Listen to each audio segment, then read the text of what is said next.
Herkese merhaba arkadaşlar, kanalıma hoş geldiniz. Yepyeni bir videoyla karşınızdayım. Arkadaşlar, bugünkü videomuzda başarılı ve karizmatik oyuncumuz Can Yaman'dan yeni paylaşım geldi. Can Yaman, iş arkadaşı İlker Bilgin'in yepyeni görüntülerini sosyal medya hesabından paylaştı.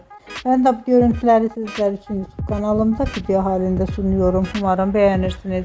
Arkadaşlar, videomu beğendiyseniz kanalımı izlemeyi ve bildirim butonuna basmayı unutmayın. Hoşça kalın.